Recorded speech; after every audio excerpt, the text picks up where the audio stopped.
So we're going to join the NFSP again for their closing statement, phase 4 of the Post Office Horizon IT inquiry. In this section, they focus on basically the incompetence of post office staff based on what's been testified before the inquiry and the evidence given, and how that the wrong people were in the wrong roles. And it's hard to go away from that conclusion. There's described widespread incompetence, but actually some of the actions are very deliberate. So beyond the incompetence issue, I think this does show almost what you could call willful incompetence, deliberately not investigating lines of inquiry, not requesting ARQ data, for example, due to cost considerations, because it actually might poke a hole in a post office case, which is identified by the NFSP here.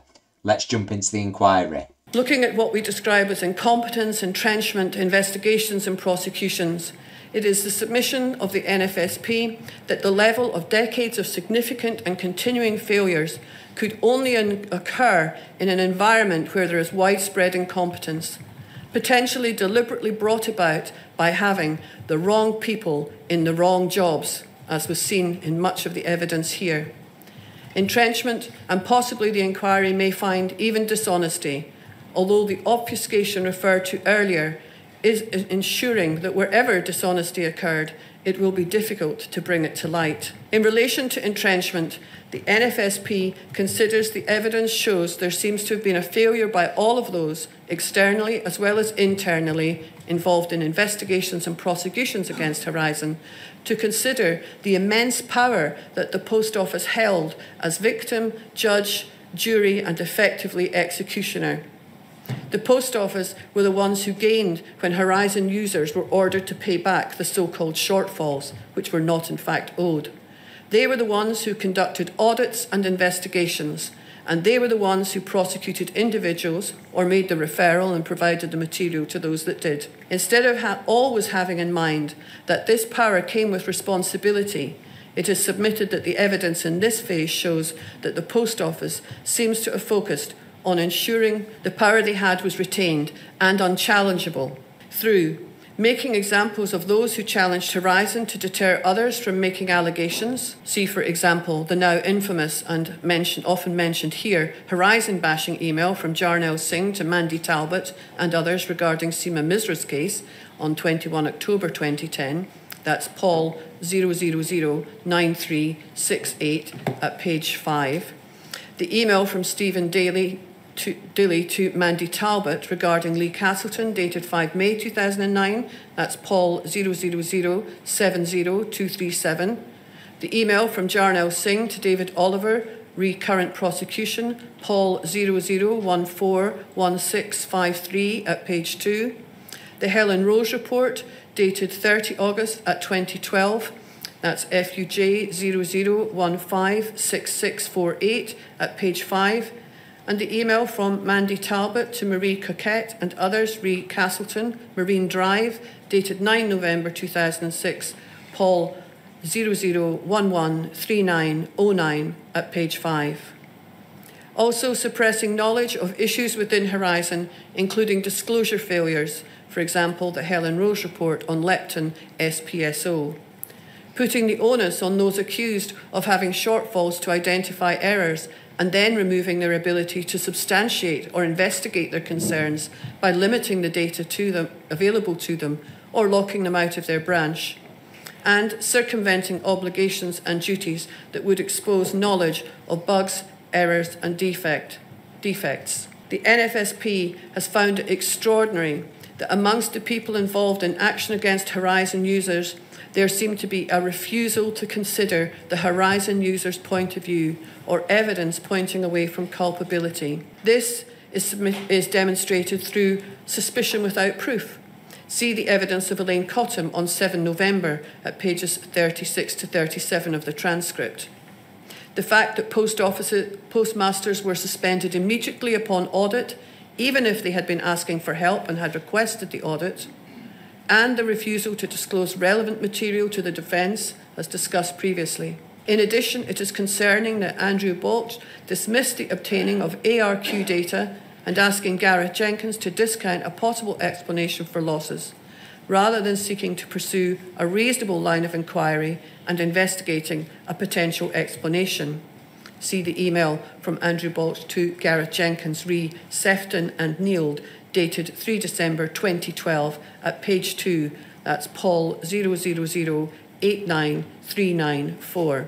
The NFSP has found it shocking to learn that investigators received a bonus for individual performance, and their performance objectives included a target for recovery of funds, which the NFSP considers must have been from the postmasters and others who were being investigated for alleged Horizon shortfalls.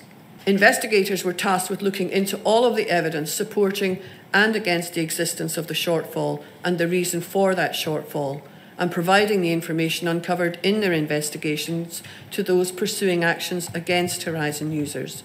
Yet they had a vested interest in concluding that the shortfall existed, and at concluding that the shortfall was the Horizon user's fault and therefore recoverable.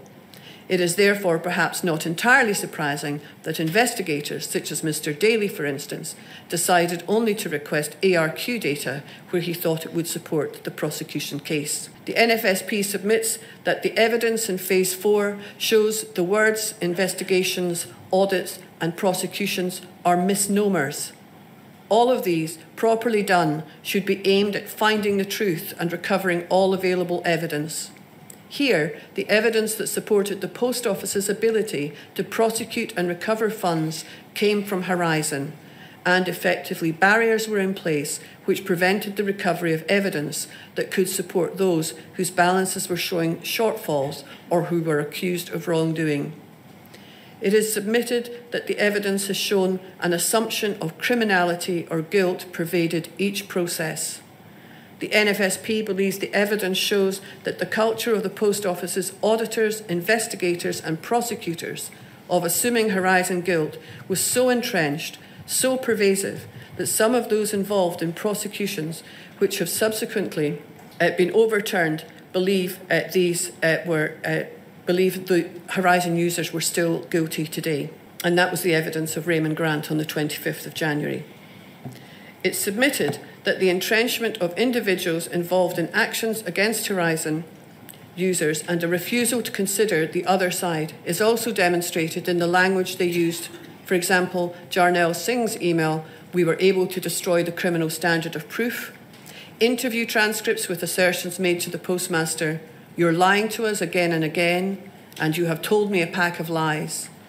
There was also the shocking statement that postmasters were getting support for the contention that Horizon is the cause of all evil and that they were the perfect postmasters, which came from Mandy Talbot in an email to Michelle Graves, re Eleanor Dixon, dated 6 January 2010. That's Paul 000-53778 at page 5. The NFSP believes this is also demonstrated through the language used within files and policies that assume guilt or are otherwise detrimental, such as policies having a section on prosecuting criminals, the compiling of offender reports, and of course, the despicable racist identification codes document. Although such language was often dismissed by those responsible for it as clumsy, the purported position that this did not reflect the mindset of the organisation or those using the language must, in the NFSP's view, be disingenuous at the least.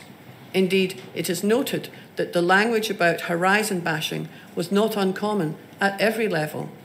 The NFSP believes that the consistent use of language assuming guilt and dismissing the Horizon users' concerns reflect an institutional mindset that is detrimental to Horizon users. So there's been some stark conclusions from the NFSP there, basically stating that the wrong people in the wrong jobs and complete incompetence for the roles, the misnomer, the misnaming of many things like audits and investigations when there were nothing of the sort, kind of really pulls the mask off what the post office were doing in the times of the post office scandal, in terms of basically hounding and harassing innocent sub-postmasters for Horizon losses that didn't exist in the first place. And I think it is quite reference numbers of different evidence there, which actually shows that actually you know, these were not suitable people for the roles that they were undertaking, particularly roles with such responsibility and such wide-ranging consequences for so many people,